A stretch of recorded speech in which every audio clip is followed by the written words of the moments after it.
Hello everybody, it's Sarah, and today I am back with a type of video that I haven't done in a while, and that is a discussion video, a let's talk video, a type of video where I just sit down and talk to you about my thoughts on a certain topic. And today's topic is quite a, let's say, spicy one. I don't know exactly what I'm going to title this video. It's probably gonna be a provocative title along the lines of the fantasy community is racist, because I do love my provocative titles. And so what I want to talk about today is obviously, among other things, racism in the fantasy community. But more generally, I want to talk about representation in fantasy and how the fantasy community, or certain parts that might be the majority but are at least a very loud minority in the fantasy community, react to diversity in fantasy. So I have shared some of my thoughts, a lot of my thoughts on representation in fantasy in other videos before. I have done a whole video on my thoughts on own voices and representation in fantasy, talking more about how we introduce and implement diversity in fantasy. And I am mostly going to not talk about that part of representation and diversity today. I will leave two playlists, my discussion playlist and my Let's Talk Culture in Fantasy playlist, down below. Those two playlists have all the videos where I ever mentioned anything in terms of representation in fantasy. I don't know exactly which videos, but yeah, you're just gonna have to watch all those videos to find out. But today I don't want to talk about like the author, the writing side of representation. Today I want to talk about the fan community side, about how we as fans react, or how, again, certain parts of the fan community react to diversity in fantasy. And some thoughts, of course, will overlap, and with some thoughts I will, of course, repeat myself. Some thoughts are the same as in any of the other videos that I filmed already, but, you know, that's just life. You can't always neatly separate one aspect of a thing from another. And so lastly, before we get into my thoughts, just a very quick disclaimer or explanation. Every time I say fantasy, I am mostly talking about the adult high fantasy community, or adult high fantasy, because that is what I mostly read. That is the fan community that I am most familiar with. That is not to say that some of the same things that I'm going to talk about don't also happen in other fan communities, in other genres. But I just, first of all, don't think that everything I'm going to say can be applied exactly as is to other fan communities. And I also don't feel comfortable talking for fan communities that I'm not a part of. So now that that is all out of the way, let's get to my thoughts. And I will mostly just explore my thoughts along two specific examples to just give me, you know, some roots that I can hold on to not get too rambly. Although I probably will, because you know my videos. I am rambly. I am a rambly and chatty person. But yeah, the first example is the example that motivated me to sit down and film this video. And that is because a few days ago, I think it was last Sunday, we got the first character posters for the Lord of the Rings Amazon Prime TV show. And the character posters, for those of you who haven't seen it or haven't seen them, mostly were just a torso, so you didn't see any faces. They were mostly just a torso with both hands or one hand held in front of the chest or the belly, like the lower chest portion of the torso. And some of those hands had darker skin tones, which we love to see, because we love to see diversity in fantasy. However, not everyone loves to see diversity in fantasy. So quite a few of those character posters had quite a few racist remarks underneath them. And in the comment section of those tweets, you could also see a perfect example for colorism, and also why BIPOC exists as an acronym instead of just POC, and so pointing out Black people and Indigenous people specifically as having to deal with a lot of issues that some other people of color don't have to deal with. And what I mean with the comment sections and how you could see them as a perfect example for that is that obviously the darker the skin tone, the more racist comments. And there were quite a few skin tones where I was like, honestly, I couldn't tell what ethnicity this person is. Like, I'm sorry, if you see just my hands, could you tell that I am white? I mean, you could tell that I'm a pale person, but you know, there's a lot of pale people out there that aren't white. And if you were, let's say, a few tones darker than me, could you tell if someone's heritage is Southern European, or if someone's heritage is indigenous, if someone's heritage is in certain areas of Asia, Northern African? Like, skin tone is not everything. But yeah, just a note on the side, if you want to do an essay for, let's say, uni on colorism, the posters and their comment sections are perfect examples on that. But yeah, back to the racist comments. There was a very simple, if not, at least to me, not quite understandable reason for the racist comments. And that is that apparently quite a big part of the Tolkien fandom has the feeling that there is no space for not white people within Middle-earth. Which I am not in this video going to go through Tolkien and the Lord of the Rings, talking about his Orientalist and racist stereotypes used, talking about how we read certain texts and how, you know, ambiguous descriptions can be read multiple ways, but if descriptions are ambiguous, they're mostly read as white. I'm not gonna go into that in this video. I might do a video in the future, at least, on racism within the Lord of the Rings, but this is not that video. Also, by the way, I do love the Lord of the Rings. I know I complain about the Lord of the Rings and Tolkien a lot, and I do have a lot of issues with it, but that doesn't mean that I can't also love it. Actually, that's also a video for the future, talking about how we can criticize our faves. It's like really not that hard.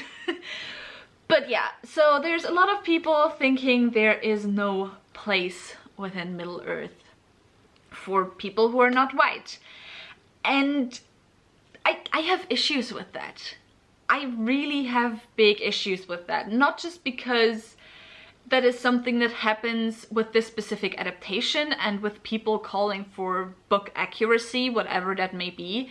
I mean, I have my own thoughts on book accuracy, and I just think that if a work has been written now 70 years ago, I mean, I know that the Silmarillion was published later, but I'm talking about the Lord of the Rings. In the case of the Hobbits, it's been even longer. It's been 90 to 100 years. I think it was published sometime in the 30s. So if a work has been published that long ago and we adapt it now, then obviously there's gonna be some things that have to change. Because some things that were the norm, namely, for example, that certain types of people were completely ignored as existing or seen as lesser, which, whether Tolkien thought that or not, it was the norm within literature, at least, to ignore that certain types of people existed, then we have to update it to now and to look at how the world looks today and already looked back then, and to give every type of person the chance to see themselves in a work. And so honestly, in this case, I think the argument whether or not there were brown and black and Asian or whatever people in Middle-earth, it's not even the argument we need to have with this adaptation. The argument that we need to have is that it doesn't matter. It doesn't matter what was in Tolkien's work. It matters that we adapt it now, and adaptation is always also a reinterpretation of an original work. And within a reinterpretation, it's completely okay to change characters, to change the skin tone of a character, to change the hair color of a character, to change the eyes of a character. It's okay as long as the character still stays the same. And also connected to that, actually, once again, not going into the racist language within the Lord of the Rings, but connected to that also, first of all, I am really proud of how many people I saw on my timeline saying fuck you to the racists in the comments and saying, hey, first of all, we belong, if they were POC people, and second of all, hey, stop being a racist asshole. So I am really happy with that, but I am also aware that is largely due to the people that I follow, and because I make sure to curate who I'm following, or try my best to curate who I'm following. And so obviously I can't always detect the people who stay silent, which I do think that the racists within the fantasy community and within the Tolkien community maybe also, I mean, it fluctuates a lot between series, but in general within the fantasy community, like, it has grown so much. And I think the active racists within the fantasy community, the people who specifically say there's no place for anyone darker than my skin tone within fantasy worlds, I do think they are mostly a loud minority. However, the vast majority of the fantasy community stays silent. And I think that's also a big issue. I think there are some issues where you just can't stay silent, and where silence and neutrality means, and that's like, so many people are saying this. I am basically just repeating what tons of people before me, especially a lot of BIPOC people, have said before me, and that is that in some situations, not doing anything, just not actively being racist, is not enough. In some situations, in most situations actually, you should be actively anti-racist and you should speak out, because silence might not be as bad as, you know, actively speaking against someone. But if the silence is the majority, then nothing will change. And yeah, so it just really annoys me and angers me how the fantasy community reacted in that specific instance, but also in instances comparable to this one, like so many comparable instances. And also just how the fantasy community reacted in the comments of the people calling out the racists. Because instead of, you know, adding their voices and calling out the racists, whenever someone mentioned that, yeah, Lord of the Rings had racist language, but that doesn't mean that BIPOC can't love it this series, and that doesn't mean that we shouldn't update the Silmarillion, and that we shouldn't update this TV show, and that we shouldn't include diversity in this TV show. Like, there were more people more concerned that someone called out the Lord of the Rings for having racist language, rather than being concerned that there were racists in the fucking comment section. And when that is how a community reacts, I am sorry. That's stupid. I don't know how else to put it, to be honest. I'm like, I don't know if it's my being emotional that I don't remember words right now, or if it's me just not being a native English speaker. Who knows? It could be either, to be honest. But yeah, it's an issue. It's a really big issue. It's a really big fucking issue. And by the way, I also got this comment on another video of mine. I think it might have been the Why the Fantasy Genre Sucks video. But I have multiple times stated already that within the fantasy community, there's a certain subsection of the fantasy community where white supremacists feel very comfortable. And I think that's an issue. I think that's an issue just like people staying silent. I think that's an issue just like people spouting racist shit in the comments. Which, by the way, the people spouting racist shit in the comments is the best example for there being white supremacists in the fantasy community. Which doesn't mean I think the entire fantasy community is bad, but it's an issue. And I got a comment a few months ago on one of my videos why it upsets me that there's white supremacists in the fantasy community, and what that has to do, like, or why it should upset them that there's white supremacists in the fantasy community, and what it has to do with them that there's white supremacists and they are sure that they like fantasy for a different reason than white supremacists. And I'm like,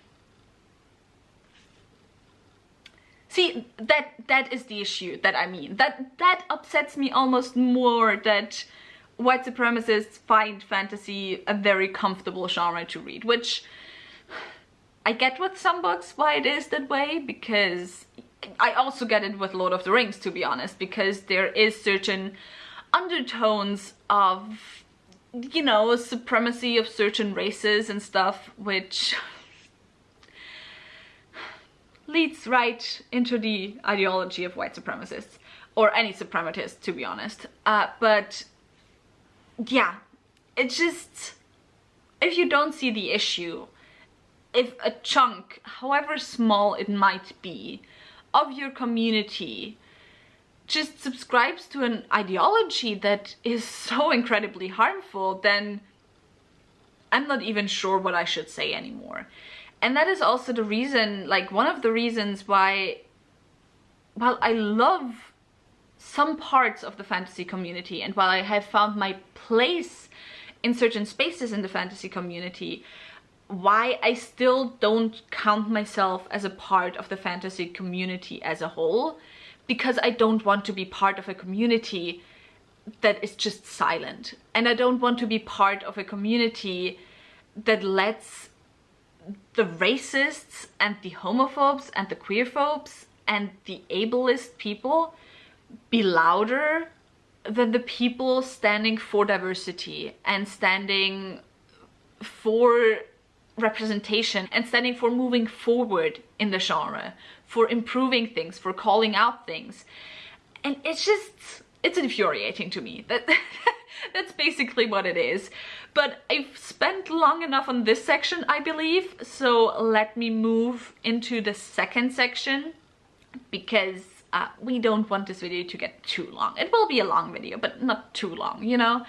And the second example I wanted to talk about, well, it's not really one example, but I wanted to talk about some things that I have seen a lot of in my comment section on my Shadow of the Gods video, or rant, better said. And that is a lot of the comments of me asking for representation in fantasy being reacted to with, well, why would I ruin the escapism? Why would I ruin the escapism with my politics? Well, it's not historical accuracy. It's Viking fantasy. What did I expect? That there's black people there? I mean, no, I didn't expect it, but I can still call it out. What did I expect? There were no queer Vikings. Like, so yeah. And let's start with the escapism. And let's start with a quote, I guess. I saw a tweet a few days ago for Black History Month, I think. I think it was by a black person. I'm not 100% sure anymore, sadly. But I saw this tweet and it really resonated with me. I think it might have actually been as an answer, kind of, to the reaction to the, you know, posters for the Lord of the Rings show. But it was somewhere along the lines, and I'm gonna quote it as that person right now, how scary it is for how many people fantasy is a world where I don't belong. And that I, of course, in that case, meaning a specific person, I think in that case, again, I'm not 100% sure anymore, it was a black person, but that I can be a stand-in for so many marginalized communities. That I can be a stand-in for any BIPOC community, that I can be a stand-in for any queer community, that I can be a stand-in for disabled people, for mentally ill people. And I think that's also something that we can talk about, because yes, fantasy is escapism. But if escapism for you means that certain people don't exist, then you should take a good look at yourself. And with taking a good look at yourself, I don't just mean your thoughts and inner feelings, although I am certainly primarily talking about that mostly, but also your surroundings. Because when you can talk about there being diversity in fantasy and that taking you out of the story because it's not realistic enough, which, by the way, what is it? Is fantasy supposed to be escapism, or is it supposed to be realistic? But you know, if diversity being there, if people of another skin tone than you, of another sexuality than you, of another gender than you being there means that escapism isn't there for you anymore, like, what do you need to escape from? I'm sorry, it's like, what does that mean? What does it mean for you if escapism for you is the non-existence of over half of the world, basically? Because I'm sorry, but white straight people might be the ones in power like generally, globally speaking. But white straight people are not the majority of the world. Definitely not. And then along the same lines, when it comes to historical realism or whatever, or even realism, I mean, not even talking about how worlds are secondary worlds, meaning you don't really have historical realism because you can basically make up the history of the world on your own. But then also maybe look again at a dictionary and look at what historical bias means, but also look at just history in general. Like, what does historical realism mean to you if historical realism or realism in general to you means that over half of the world does not exist? I'm sorry, but that's not realism.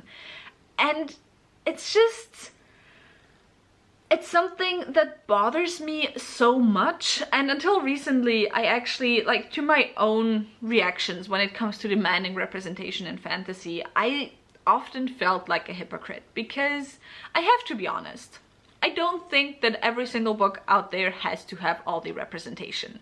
Like, am I really that bothered that Shadow of the Gods specifically doesn't have queer or black or Asian or whatever people?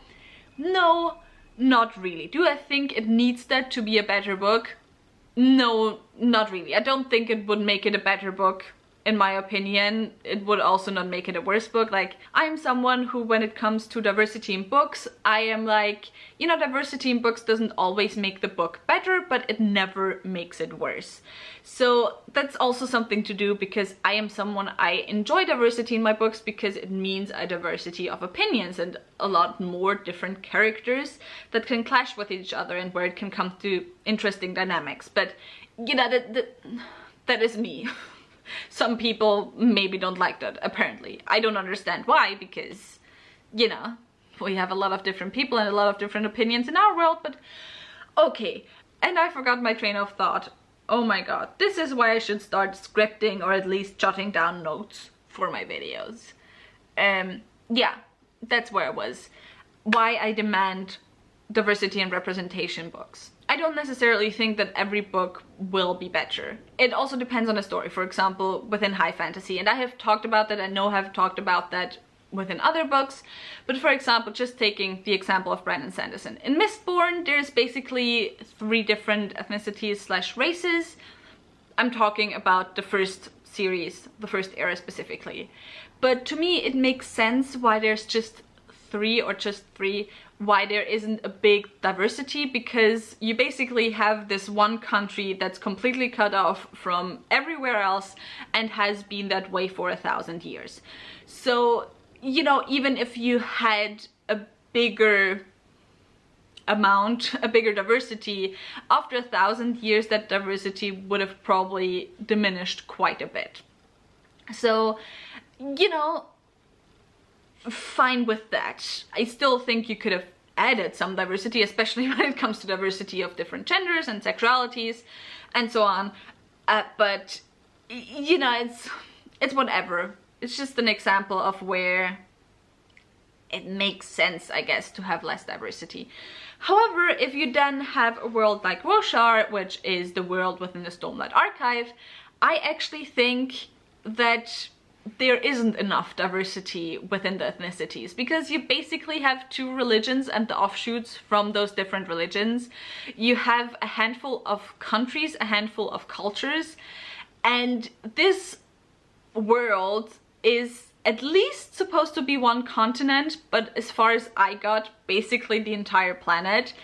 And just having so little diversity in different points of views, in different cultures, in different people, just makes the world seem incredibly small to me.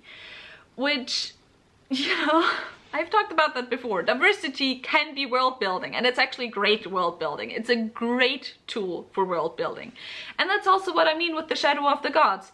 The Shadow of the Gods, I mean, do I find it a little bit unrealistic that there's, you know, not hunting, war bands, parties, whatever, with women and men, and none of them are gay? Like, huh?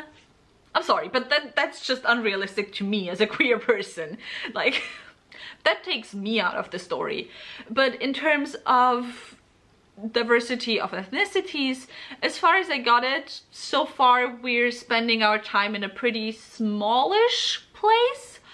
So I'm like, okay, I guess I get it, but also again, it makes the world or the space that we live in very small, seem very small. But yeah, that's basically the long explanation of, I think different levels of diversity are needed in different books.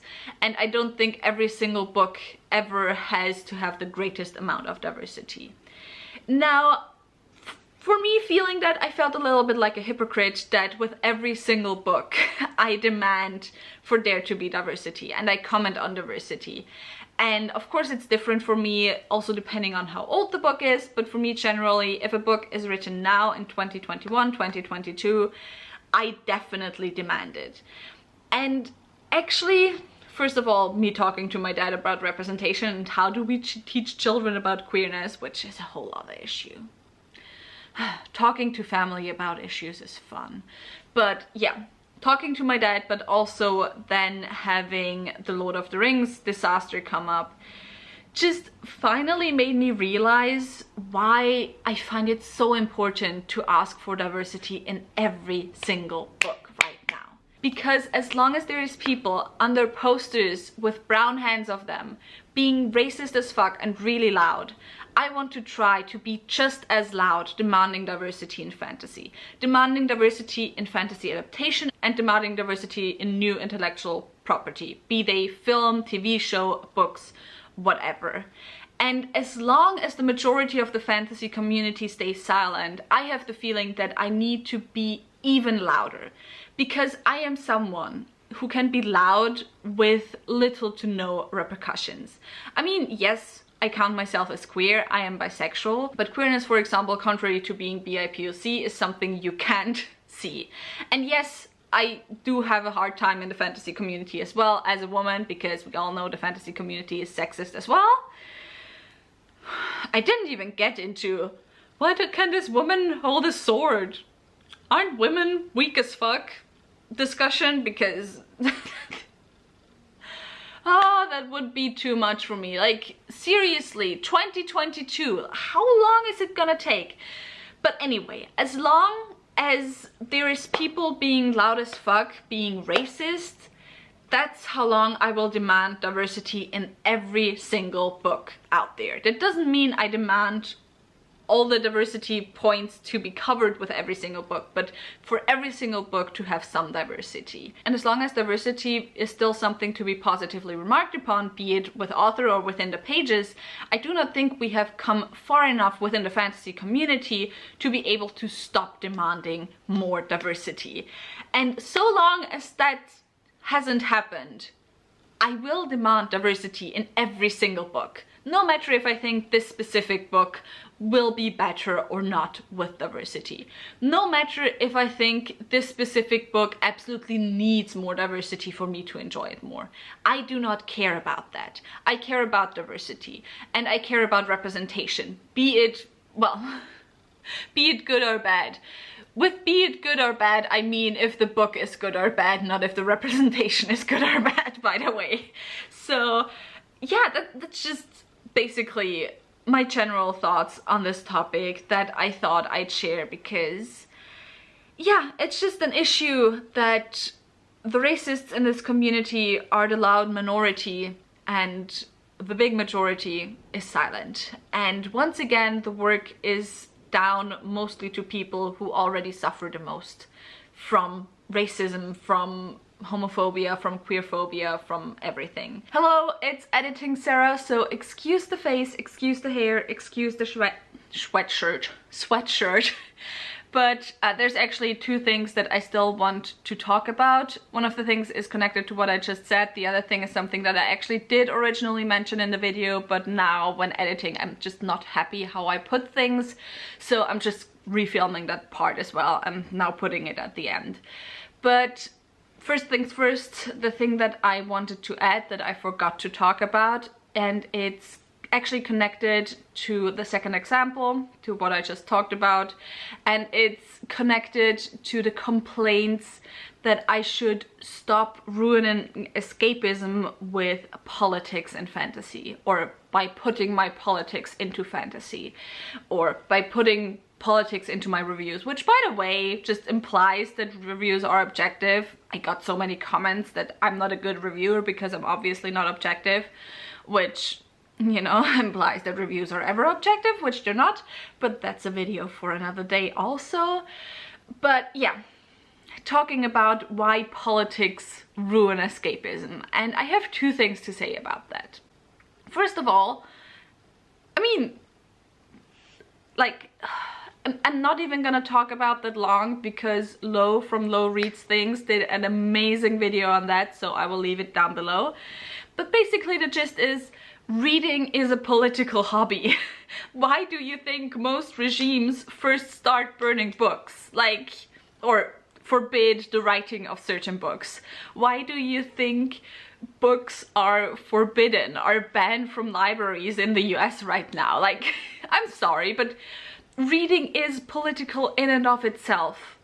But then also the second thing that really bothers me is that I will not deny that the existence of certain people is inherently political, because we live in a fucked up society, and because there are people who are threatened by other people's existence. And so because of that, my life, or parts of my life as a queer woman, are inherently political because of my identity. It shouldn't be that way, but it is how it is. And so, you know, there's people who have to deal with politics every day in their life because of their identity. And then you as a reader who maybe has some parts of your identity be inherently political as well, I would argue probably less parts, at least for most of the people saying that, less parts than a lot of the people you want to deny the existence of in fantasy. But so, you know, you want to go and deny those people who have to suffer because their identity is inherently political. You want to deny them the ability of escapism? Like, are you out of your fucking mind? Who are you to say who is allowed escapism into fantasy worlds? Who are you? And I got a comment like that saying something along the lines of, you know, fantasy heroes are a representation of the main parts of society. And I'm like, so everyone else just does not get to be represented in the entire genre, in every single book. Like, who are you? Who are you? And that is not to say that those people saying that don't also need escapism, and they don't maybe also have it hard, that they have their own issues. But it's just, you will never understand what it feels like to open a fantasy book and to finally read about people, read about a society where your existence and your right to exist isn't questioned. And that is also part of the reason why I demand diversity in fantasy so much. Because as long as my life is inherently political, as long as the lives of so many other people are inherently political, I demand the right to have escapism into fantasy worlds. And if that escapism means that you have a few less books to read, then so be it. I do not fucking care. You can just go back and read books written in the last 1,000 years or something. I'm sure you will find enough escapism in those books. But books that are published today, that are written today, I demand that they make space for me. And not just me specifically, like not just me as a queer woman, but, you know, make space for diversity. And again, it doesn't need to be every single aspect of diversity, but put diversity in your books. Basically what I'm saying. And I got angry again. Oh my god. I should not have gotten angry. But yeah, the second thing that I wanted to say is that while it does seem a small thing, speaking up can be hard, and not because of the backlash you might get, but because speaking up means you need to know when to speak up and what to speak up about, and it means you need to inform yourself and you need to educate yourself. And I'm not sitting here on my high horse being like, ooh, look at me, I'm a white girl and I speak up about those things, because that is honestly not the point of this video. And I definitely am not perfect. Like, I mentioned ableism a few times in this video, but for example, I did not specifically go into examples of ableism within the fantasy community. For the very simple reason that when it comes to, you know, queerness, I have my own experiences. When it comes to sexism, I have my own experiences to go back on. When it comes to racism within the fantasy community, I on the one hand have the experiences of reading a lot of comments, of getting a lot of racist comments myself. Well, not towards me, but you know, comments with racist contents in them. So I can look at those comments and, you know, build my thoughts around them. And then I also obviously study anthropology, and within anthropology I learn a lot about dynamics of racism. However, and that is due to my own, do I want to call it failings? I'm just gonna call it failings. I am not very well read, versed, very knowledgeable about mental health, disability, and ableism. And because of that, I just, you know, I don't want to say something wrong. And that's, however, an explanation and not an excuse. And it's definitely not an excuse, because it is something where not just I can do better, but I need to do better. And so, you know, I'm just putting this bit in here to say, like, you know, it does not matter how much you know or you don't know. We all have the ability to do better, and we all need to do better. And just because we don't know better doesn't necessarily mean that we should stay silent. And when it comes about disability rap, and when it comes about ableism in the fantasy community, that's sadly something that I add to the making invisible of a huge marginalized community. And that's also why I wanted to put this bit right here, to just, you know, while right now, as I am right now, I can't really add anything substantial, to make sure that I don't just make this community once again invisible when it comes to talking about representation in fantasy, and when it comes to how the fantasy community reacts to that. And if you're someone who has experience with ableism within fantasy, both within the contents of the books as well as when you're calling it out or when you're praising it and the reactions the fantasy community gives, please leave those experiences in the comments down below. That's like the least I can do right now to try to add some visibility, I guess. But yeah, that's just the last little bit I wanted to add at the end. First of all, to showcase, no, it's not easy, and there's a lot of work that goes into calling out the fantasy community on a lot of different levels, but that secondly also it does not really make sense to call out the fantasy community when it comes to some isms but then ignore other isms. But yeah, so now back to the outro of Old Sarah. But yeah, that was it for this video rant discussion. I don't know what to call this. If you have any thoughts, which I am sure a lot of you have many thoughts, leave those thoughts down in the comments below. Please keep the discussion civil, because yeah, it's just, any rude comments will be deleted off of this video. I do not care. If you enjoyed this video, maybe think about giving me a thumbs up and also maybe subscribing. All the links to my social media are in the description box down below, so go and check those out. All the links to my book club of Queens, Witches and Valkyries, where I read one adult high fantasy book written by a woman or genderqueer person per month, will also be left linked down below, so go and check those out as well. And I hope I'll see you very soon. Bye!